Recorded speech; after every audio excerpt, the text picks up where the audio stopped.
What's going on, everybody? Welcome back to the C2C podcast. In this episode, I want to share the difference between a fixer mindset and a founder mindset. I actually talked a little bit about this inside of the 5-day Overflow series that is literally going live and it's running right now. Today was day one. We went into the mindset work, which is absolutely incredible, but I want to expand on fixer versus founder mindset right here. But before I do, I want to share that day one of the series has started and there's 4 more days for the series. Do not miss the opportunity to join me live where I walk through scalable client delivery, how to be able to create an overflow offer stack that gets you past 30K recurring months and actually allows you to be able to take on 50 to 200 people with less than 6 hours per week. No joke. That's how new programs are running now. They do not require a lot of your one-on-one time, but just wanted to put that out there. Now, the reason why I'm going to be doing this video for you right now is because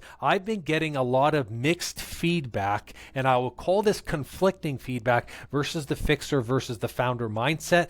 People who are caught in their one-on-one ways as coaches and practitioners who are like, nope, one-on-one is the only way that clients will see the best results, and it's the only way that they're going to be able to work with me because I believe it's the best care, a bunch of stuff like that. And then there's also the founder mindset, which is like, hey, I think what you're doing is absolutely fantastic. It's well needed in the industry, and people need to grow past working with people one-on-one. So to give a little bit of context, I built the 5-day series because the number one question that I keep getting asked from both the coaches who work with us inside of C2C and from people who I'm speaking to on socials, the number one question that I get asked is, how do I move past trading my time for money? At the very beginning of building your practice, you get into this space where you're like, hey, look, I am tired of trading my time for money. I wanted my time to be filled. Now I'm in the space where I'm filled, and I want to now transition away from trading my time for money. And that's a great space to be in. I've made tons of episodes inside of the C2C showcasing this, but there is both a mindset and an identity that needs to shift, which is the fixer to founder mindset, where you need to go from I'm the practitioner and everything evolves around me to going into the founder, which is I'm actually operating like a CEO and a business owner. So going into this, I want to read, and I'm paraphrasing something that someone had sent me here. There were a few people that had looked at the stories for the Overflow series who were like, hey, sign me up. I'm in. Amazing. And then there were a few who were like, hey, I actually think that this is really dumb. So we had a person reach out and they were basically like, hey, we market to the fact that we exclusively work one-on-one with our clients. We only provide individual care, and we don't want to pass off our clients to either other aides or to something like a group program. We consider this to be the best care, and it's going to help people better, faster. So we don't think that this is actually something that's going to work, and we think that they're going to be able to come back when they need us again. So I will say this when I read this, and I'm paraphrasing because, again, the rest of what was said doesn't really matter. The reason why I want to share this is 2 things. We'll talk about the first, very, very obvious thing. One-on-one is not bad. It's not. You can continue to have one-on-one in your business. As a matter of fact, I only work one-on-one with people, and the small group programs that I run are very select because I work with a different type of person. Working one-on-one is not right or wrong. You can have one-on-one inside of your business. That being said, when my schedule looks like 15 hours a week and your schedule looks like 65 hours a week and you have no time to breathe, that's when you have to say to yourself, does one-on-one still make sense with the lifestyle I want to live? Some people like working one-on-one with clients, but then they don't take on 200 clients. Some people like working in groups, and they're really good at running masterminds, and they're really good at having group conversations and bringing a high level of energy. Amazing. Then do that. But there are other people who only operate in one-on-one spaces, who don't even want to do one-on-one or group and just want to do self-paced. There is no right or wrong way to build your business. We make businesses right by making adjustments. It is your responsibility as a business owner and as a practitioner to make adjustments with the way your business feels, with the way your business is giving clients results, and of course, with the way that it's affecting your growth. So, for example, number one, if your business doesn't feel good for you, well, change it. You can change the model. You can change your systems. Second thing, if your business doesn't give clients results, or it's not giving as great results, then you can change your method of delivery. One-on-one, self-paced programs, group plus a one-on-one upsell. There's an infinite amount of things that you can do. And then the third thing is growth. If your growth has stalled because you no longer have any more one-on-one time, then the next natural step is for you to transition from one-on-one and to offer other things. The other things can be infinite. It could be a self-paced program. It could be a group program with a one-on-one upsell. It could be a hybrid, some in person, some online. It doesn't matter what it is, but you have to offer something else. Otherwise, you are going to hit the one-on-one capped ceiling that most of the coaches who work with me hit. And that is they've got 30 to 40 hours a week in their schedule that's completely jammed. They're caught in back-to-back calls. They're doing a ton of client delivery. They're still the ones marketing, still the ones putting up their social media, still the ones doing the bookkeeping and the admin. And guess what? They no longer have time to grow and scale. They can't take on any more clients. They're busy trying to fill in the sessions and the time slots of the people who have just left. So, to the first part of what this person said, and what many people have said like this, one-on-one is not bad, but is it capping your growth? Is it something that's still in alignment with you? Is it giving your clients the best results? That's what determines whether or not you need to move from it. And then the second thing about this, which is very, very interesting, is the mindset that this is what is going to get clients the best results. Really? That's the only way clients will see results? Is if they work one-on-one with you all the time? That's not it. You are the person who is being invested in this moment because it makes you feel good to work with people like this. And that's okay. Understand whether or not you're making a decision emotionally or you're making a decision logically.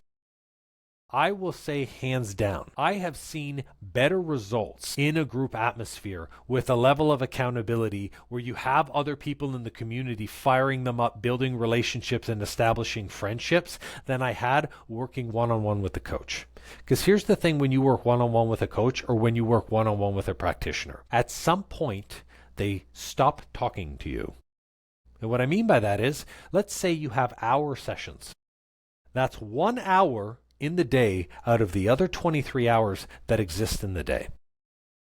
Versus a group where they can communicate the other 23 hours in the day. Where do you think they're going to get more support? Where do you think they're going to feel more accountability?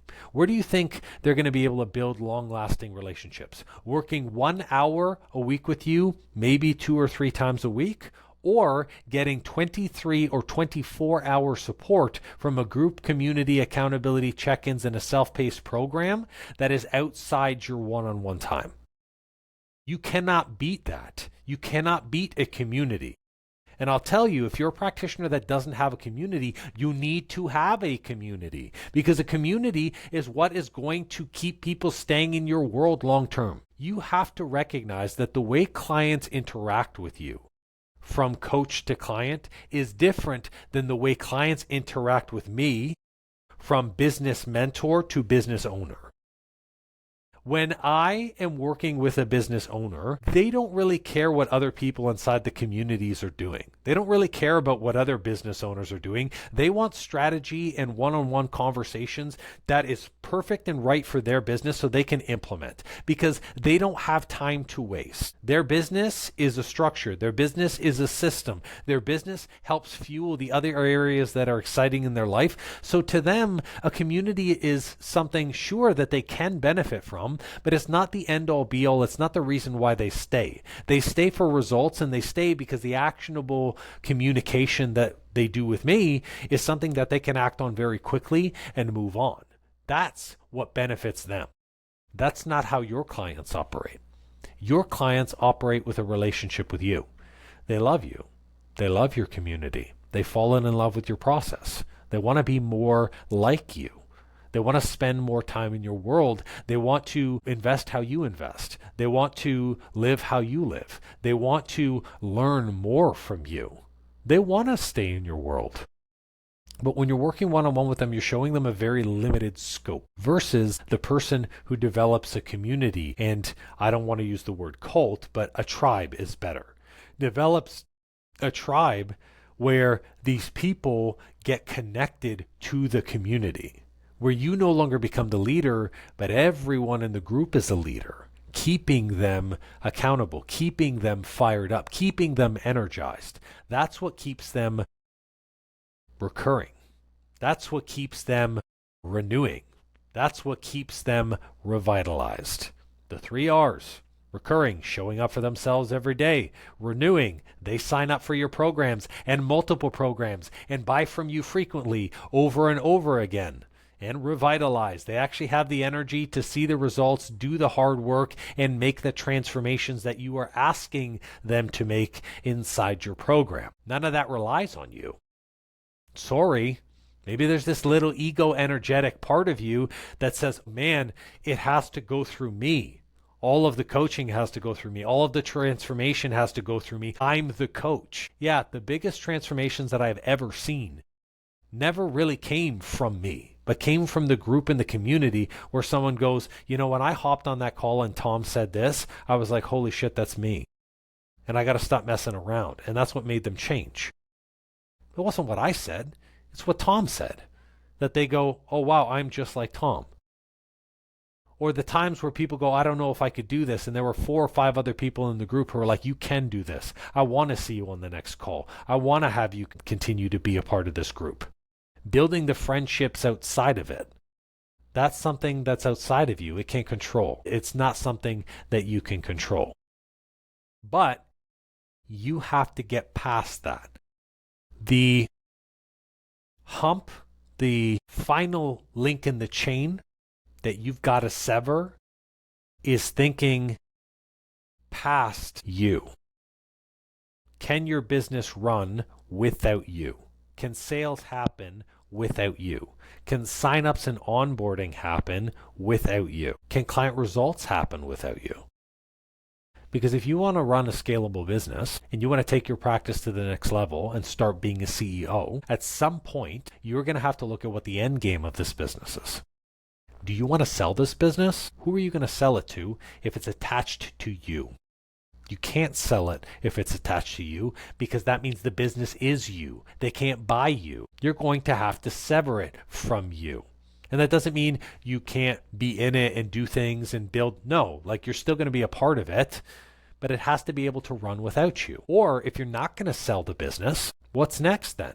How do you build a business that allows you to retire and still sell programs? This means you're going to have self-paced programs, master classes that are available for sale, things that people can buy even when you're retired that are still good and provide value.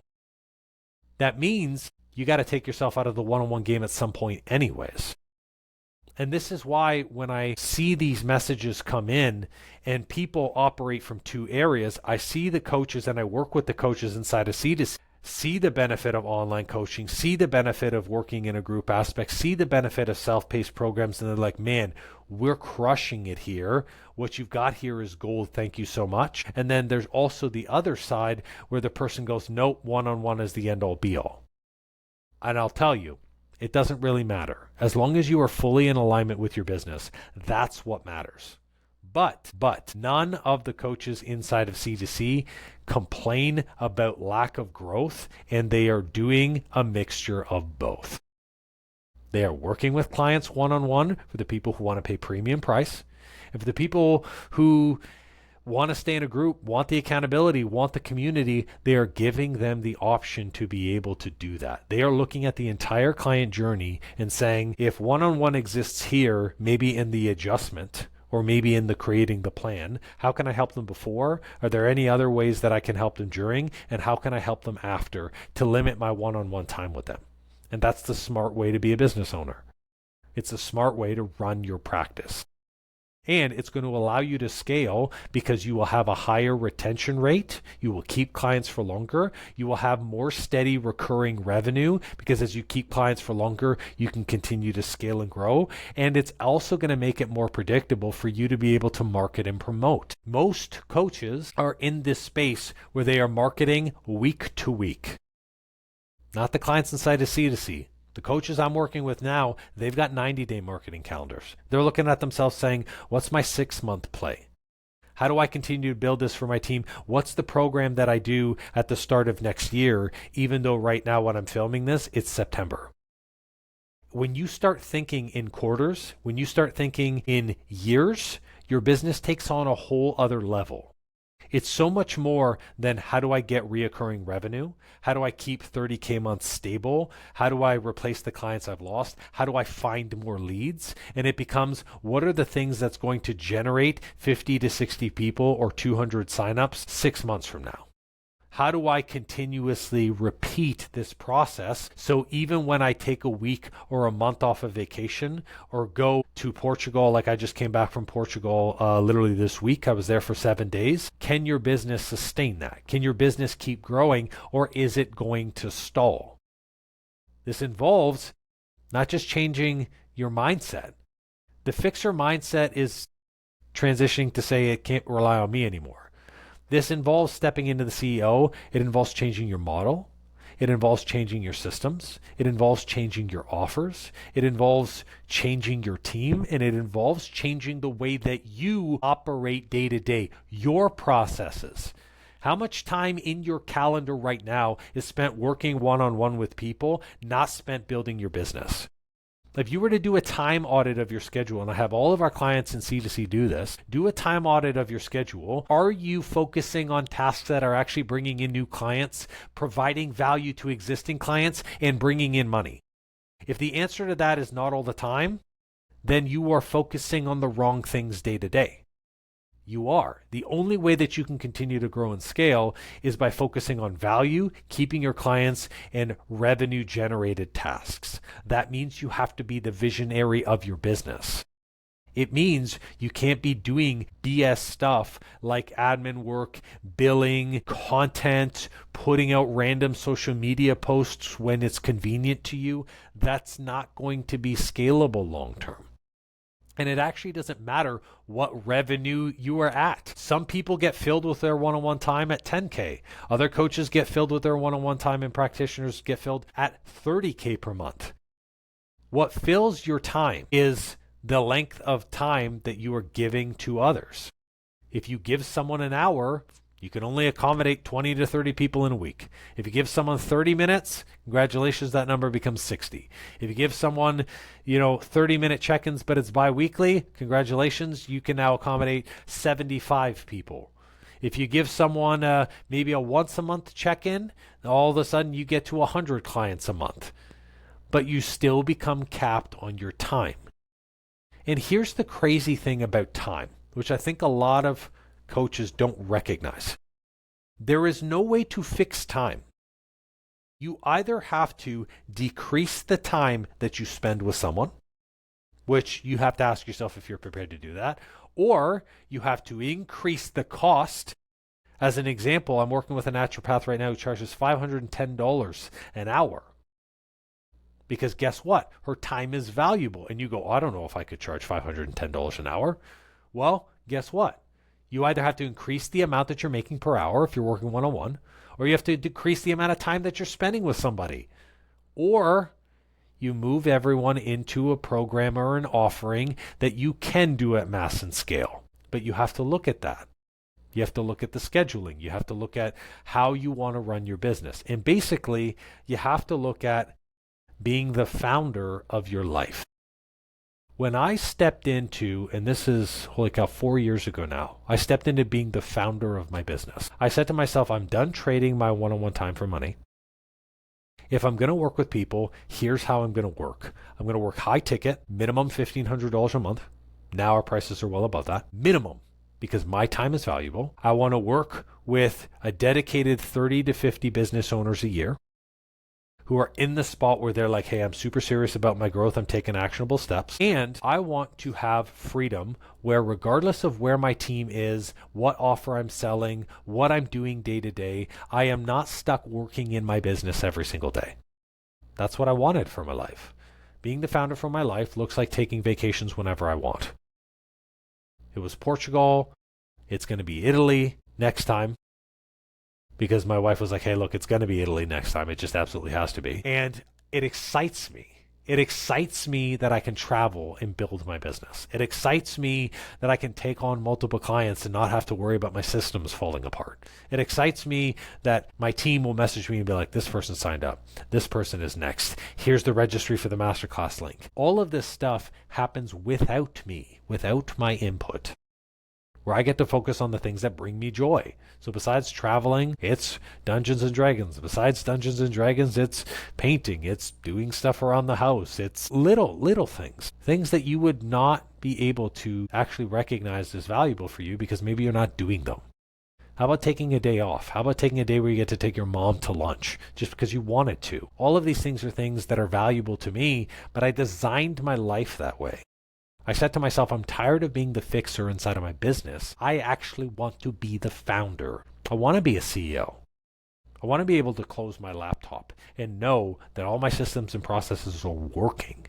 They are working without me. That the right pieces are in place at the right time, that the right people are doing the right things where I can 100% trust. If I sold my business, it would continue to run. If I chose not to sell my business, I would still have offers that could be sold that I could continue to make money from. All of that is incredibly valuable. But it involves changing your mindset. You have to change. And I'm not saying need to. You have to. You have to change. Because if you don't change in this founder mindset, you're going to be at your ceiling forever. There's a reason why your calendar is completely filled and you're capped, because you are refusing to let it go. And guess what? The law of the universe, the law of the Lord states very, very clearly, it states that what you continue to avoid will continue to occur in your life over and over again. If you avoid having a filled calendar and you're just hoping that you can hustle more to get it to like clear away, your calendar will be jammed. It's going to be filled all the time. If you think that you can hustle your way to 30K months or 100K months, newsflash, nope. More hustle is actually going to give you less results. And the universe and source and God, whatever you believe it is for you, is putting that in your path on purpose until you learn to overcome it. The best part about a problem is when you kick the can down the road, the universe will bring the can to the same spot to give you the opportunity to deal with it the right way. So when I see these messages, all I see is someone who is in an older mindset that needs to transition into a newer mindset. And I'm fortunate that the coaches we work with change that mindset very quickly. But for some of you, you might be on that old mindset for like 6 months now. Some of you, maybe 2 or 3 years now, where you've been kind of just pedaling in place and you're saying to yourself like, man, I wish that I could just go past this. The way you grow past is by doing something different. New model, new offers, new systems, new processes, new identities. That's the only thing that you can change, that you can control. The rest of it you can't control. And that's it. That's all I got to say. So stop being the fixer inside of your business. Start being the founder. Start operating like the founder. And if you haven't already, join the 5-day series. We are live. We are doing the series literally right now. Tomorrow is going to be day 2. I'm going to be dropping the recording for day 1. You still have time to join. Go to www.growmycoaching.com/beyond30K. That's it. I'm going to drop the link in the description. You can also DM me on Instagram, the word overflow or the word series, the word like get my ass in there. Whatever you want to DM me, I will send you the link for you to be able to register. And then that way you can hop on the next session. That is all for this episode of the C2C series. Thanks guys for tuning in, and we will see you on the next one. Bye for now.